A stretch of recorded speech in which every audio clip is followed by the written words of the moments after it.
Hi everyone, welcome to digital GK classes. तो finally जिसका आप सभी को इंतजार था, हम सभी को था, 1 ईयर हो चुके थे।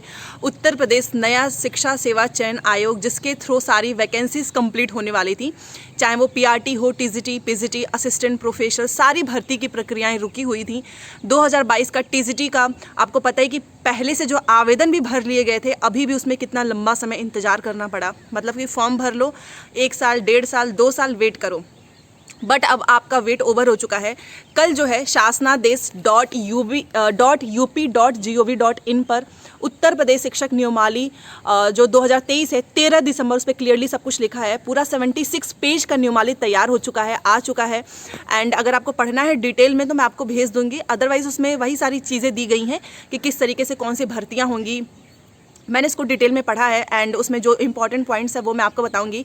यहीं पर मैं आपको एक चीज़ मेंशन करना चाहूँगी कि अब आपको वैकेंसीज देखने को मिलेगा यूपी में भी। जैसा बिहार में आप सभी के सामने बम्पर भर्तियाँ आई हैं, वैसा तो नहीं, बट हाँ ये है कि कम से कम आपको 60-70 हज़ार की दोबारा से प्राथमिक का केवल बात कर रही हूँ मैं, बाकी टीजीटी पीजीटी का होगा ही, असिस्टेंट प्रोफेसर का भी होगा। एंड आप में से जितने लोग भी इंटरेस्टेड हैं तो चैनल को सब्सक्राइब करके प्लीज़ वीडियो को लाइक कर दीजिएगा, क्योंकि यहाँ से अब आपको जो भी अपडेट्स आएंगे वो मैं हर एक स्टेट का बताती हूँ। साथ में अब यूपी के भी बारे में आपको जो है सुनने को मिलेगा। एंड जो कुछ लोग पूछ रहे थे कि हमने तो बीएड किया, हमने डीएलएड किया, हम क्या करें। देखो, सिंपल सी चीज़ें क्लियर रखना। अगर आप 1 to 5 में जाना चाहते हो तो डीएलएड करो, अगर आप हायर में जाना चाहते हो देन बीएड करो। एंड आप में से तो बहुत सारे ऐसे लोग हैं जिनके पास 2-2 डिग्रियाँ हैं, जो खुद बताते हैं कि उनके पास बीएड भी है, डीएलएड भी है, तो अच्छी बात है। अदरवाइज अगर आप डीएलएड करना चाहते हो तो बिहार में जो है डीएलएड एंट्रेंस एग्जाम होने वाला है 2024 में, आप उसकी प्रिपरेशन करो। 12th के बाद ही होता है, देन आपका डीएलएड में एडमिशन हो जाएगा। उसके बाद से आप 1 to 5 के शिक्षक बन सकते हैं, ठीक है। तो उससे रिलेटेड जो है मैंने बुक्स की वीडियो भी बनाई हुई है, आप उसे जरूर देखें, देन हम बात करते हैं। तो आगे बढ़ने से पहले मैं आप सभी को बिहार डीएलएड संयुक्त प्रवेश परीक्षा 2024 चाक्षु प्रकाशन की किताब के बारे में बताना चाहूंगी। आप सभी का एंट्रेंस का एग्जाम है, आप इस बुक की मदद से अपना एग्जाम अच्छे 100% क्लियर कर सकते हो। यहाँ पर आप देख सकते हो, ये इनकी स्टडी गाइड है, जहां पर आप देख सकते हो 3000 से ज्यादा एमसीक्यूज, 4 आपको सॉल्व पेपर्स मिलेंगे। एंड आप इसमें सब्जेक्ट के अकॉर्डिंग अपनी तैयारी कर सकते हो, Hindi, math, science, GS, English, reasoning. And इस बुक में क्या है वो मैं आपको एक बार दिखाना चाहूंगी। आप इनका सिलेबस देख सकते हैं। सिलेबस के अकॉर्डिंग इन्होंने इस बुक को तैयार किया है। बुक में आपको प्रीवियस ईयर क्वेश्चन, जैसा कि लिखा था कि 4 सॉल्व पेपर्स मिलेंगे। सेकंड शिफ्ट का आप देख सकते हो 2023 में जो एग्जाम हुआ था वो भी इस किताब में आपको मिलेगा। एंड आप देख सकते हो इस स्टडी गाइड में आपको इस तरीके का कंटेंट मिलेगा। सो आप चाक्षु प्रकाशन के स्टडी गाइड के साथ साथ आप इनकी प्रैक्टिस सेट भी ले सकते हो एंड आप अपना स्कोर भी इंप्रूव कर सकते हो। सारी डिटेल्स आपको मेरे डिस्क्रिप्शन बॉक्स में मिल जाएगी, वहां से चेकआउट जरूर करें। तो देखिए, सबसे पहले मैं कुछ नियमावली जो है 76 पेज की जो आई है उत्तर प्रदेश, उसके बारे में जो इसमें इंपॉर्टेंट चीज़ें हैं वो मैं आपको बताऊंगी। उसके बाद से हम UP TET, super TET, TGT, PGT, इन सभी वैकेंसीज के बारे में बात करने वाले हैं। सबसे पहले इस नियमावली में एक चीज़ तो मेंशन है कि भारत का नागरिक होना चाहिए जो भी वैकेंसीज आएंगी। तो ऐसा कुछ नहीं है, आप यूपी से तो हो तो आप भर ही सकते हो, आप बिहार से हो, झारखंड से हो, हरियाणा से हो, किसी भी स्टेट से आप बिलोंग करते हो, यूपी में जो भी शिक्षक भर्ती आएगी आप को उसमें बैठने का मौका मिलेगा। एंड आप जानते ही हैं कि जब इसके पहले जो वैकेंसीज हुई हैं 69,000 हो, चाहे इसके पहले वाली, उसमें भी दूसरे स्टेट के भी बच्चे अप्लाई किए थे, चाहे वो हरियाणा के हो। और मोस्टली लोग हैं जो कि बिहार से भी हैं, जो शिक्षक बने हैं और जॉब भी कर रहे हैं, ठीक है, उनको काफ़ी अच्छा भी लगता है। तो ये चीज़ मैं यहाँ पे क्लियर कर देती हूँ पहले ही कि आपको यूपी में भी शिक्षक बनने का मौका मिलेगा। भारत का नागरिक वहाँ पर मैंशन है। अच्छा, एक चीज़ मैंने देखा कि लोग ट्विटर पर भी डाल रहे हैं हर जगह कि इसमें 90% आपका जो है रिटन का है, 10% आपका इंटरव्यू का है। तो क्या ये सुपर टेट में भी होगा? नहीं, ये पहले भी होता था। जो हायर पोस्ट होते हैं ना, वहाँ पे इंटरव्यू होता है। वहाँ पे क्या होता है कि 90% आपके रिटन से ले लेंगे, 10% जो है ना उसका वेटेज आपका इंटरव्यू में होता है। बट सुपर टेट में ऐसा नहीं है, तो ये चीज़ क्लियर रखो। सुपर टेट में पीआरटी के लिए हो चाहे 6 to 8 के लिए हो, इंटरव्यू नहीं होगा। हायर में असिस्टेंट प्रोफेसर की जो वैकेंसीज आएंगी उसमें इंटरव्यू होगा, और भी जो पोस्ट आएंगे उसमें इंटरव्यू होगा, उसका 10% वेटेज होगा। यहाँ पे केंद्रीय विद्यालय की तरह नहीं होगा कि आपका 60 नंबर का इंटरव्यू होने जा रहा है, 10% का होगा, वो भी पीआरटी में नहीं होगा। ये चीज़ क्लियर है। ठीक है। तो एक चीज़ क्लियर हो गई कि भारत का नागरिक, साथ में 90% और 10% जो नियमावली में लिखा हुआ है वो भी मैंने चीज़ें आपको बता दी हैं। तो अब बात कर लेते हैं कि सबसे पहले आपको वैकेंसीज कौन सी देखने को मिलेगी। देखो इसमें एक जो आपको पता है कि सचिव और सदस्यों की भी नियुक्ति होनी बाकी है, उसमें भी आपको 2 महीना तो लग ही जाएगा। ये है कि दिसंबर तक इन्होंने कर दिया है, तो मे भी जनवरी फरवरी तक पूरा जो है धरातल पर आ जाएगा इनका, जो भी सदस्य होंगे, जो भी सचिव होंगे, जो कि भर्ती प्रक्रियाएं कराएंगे। तो हार्डली इसमें 2 मंथ्स और लगने वाले हैं, क्योंकि सदस्यों की नियुक्ति होनी बाकी है। उनका विज्ञापन आपने देखा था कि निकला था, देन उसमें से देखा जाएगा कि कितने सदस्य जो हैं कौन कौन बनेंगे एंड सचिव कौन बनेंगे। उसके बाद से सबसे पहली वैकेंसीज हमें कौन सी देखने को मिलेगी। अच्छा, कुछ लोग जो है कमेंट करेंगे कि हमको नियमावली पढ़नी है, तो आप टेलीग्राम पे जुड़ जाना, वहाँ पर मैं आपको भेज दूंगी।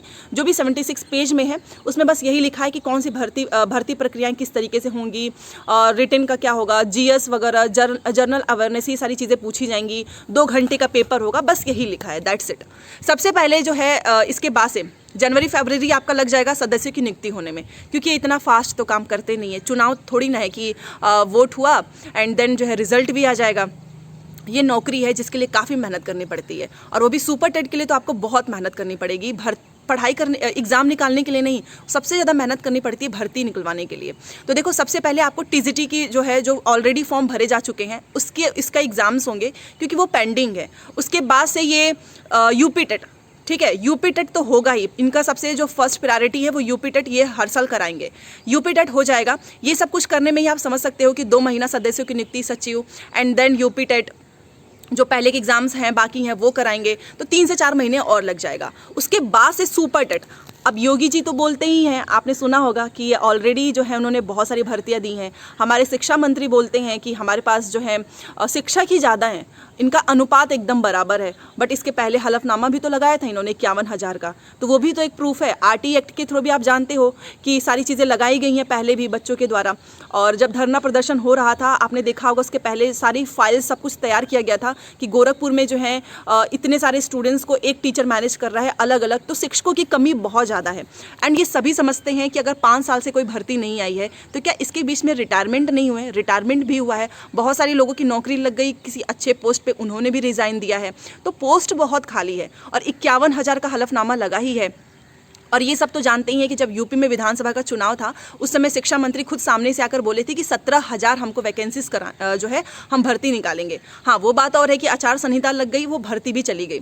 तो कहीं ना कहीं अगर आप देखें तो फिर से एक बार मेहनत करनी पड़ेगी सुपर टेट के लिए। देखो, आपका UP टेट हो जाएगा, आपका TGT PGT हो जाएगा, जो भर्ती प्रक्रियाएं हैं ना, बट ये सुपर टेट के लिए बहुत मेहनत करनी पड़ेगी, यूनिटी दिखानी पड़ेगी, धरना प्रदर्शन करना पड़ेगा, तब जाकर ये लोग निकालेंगे सुपर टेट। और अगर सबकी यूनिटी ऐसी रही तो 2024 में आपको देखने को मिल सकता है सुपर टेट, क्योंकि लोकसभा का चुनाव है एंड उस समय दबाव बनाया जा सकता है। बट जैसे ही चुनाव खत्म, उसके बाद से कुछ भी नहीं कर सकते हो, आप जानते ही हो, फिर 2027। तो ये सारी चीज़ें हैं। एक तरफ खुशी तो है कि चलो उत्तर प्रदेश की जो शिक्षक नियमावली है वो तैयार हो गई है, सदस्यों की नियुक्ति हो जानी है 2 महीने में, कुछ पेपर्स भी हो जाएंगे, UP टेट भी हो जाएगा। बट जो लोग DLED कंप्लीट कर चुके हैं, जो लोग B.Ed जो है कंप्लीट कर चुके हैं, उनको सुपर टेट देखने को कम मिलेगा। तो ये सारी चीज़ें हैं, अब बस यूनिटी दिखानी है, देन आपको देखने को मिल जाएगा। और यहाँ पर एक चीज़ और मैं बोलना चाहूँगी कि आप ये मत सोचो कि आपने DLED किया है, B.Ed किया है तो अपॉर्चुनिटीज़ नहीं है। अपॉर्चुनिटीज़ बहुत है। अगस्त में TRE 3 आने वाला है BPSC के थ्रू। अगर UP में भी आ जाती है 1 to 5 का हो, अगर TGT का है, जैसे कि B.Ed वालों को मौका मिल जाएगा, तो आपने B.Ed किया है, DLED किया, आपके पास बहुत अच्छा मौका है। और अगर जो लोग इस बार का CTET पास कर लेते हैं तो आपके पास तो वैसे भी अपॉर्चुनिटीज सबसे ज़्यादा होंगी, क्योंकि देन आपको दोबारा से CTET UP टेट के बारे में नहीं सोचना है। आप DSSS में जा सकते हो, आप TRE में BPSC में जा सकते हो, UP में आएगी तो आप UP में जा सकते हो। तो इस तरीके से B.Ed DLED CTET पास जितने भी अभ्यर्थी हैं उनके पास एक सुनहरा मौका है 2024, इसमें आप शिक्षक बन सकते हो। हाँ, बस ये है कि जल्द से जल्द जो है UP में भी सुपर टेट आ जाए। बहुत ज़्यादा नहीं, कम से कम 60-70 ही हज़ार आ जाए, क्योंकि पहले सुनने में आ रहा था कि 91,000 आएगा। फिर अब देखते हैं काट पीट के कितना आता है। तो आएगा तो ज़रूर, ऐसा नहीं है कि भर्ती कभी आएगी ही नहीं, शिक्षकों की कमी है, भर्ती भी आएगी। बस ये है कि थोड़ा सा टाइम लग रहा था। अब उत्तर प्रदेश न्याय शिक्षा सेवा चयन आयोग की वजह से अब ये भी बहाना खत्म हो चुका है, क्योंकि अब वो भी नियमावली तैयार हो चुकी है। तो चलिए, वीडियो को प्लीज़ लाइक करके चैनल को सब्सक्राइब कर दीजिएगा, ताकि आपको ऐसे ही अपडेट मिलता रहे। मिलते हैं नेक्स्ट क्लास में। Thanks for watching.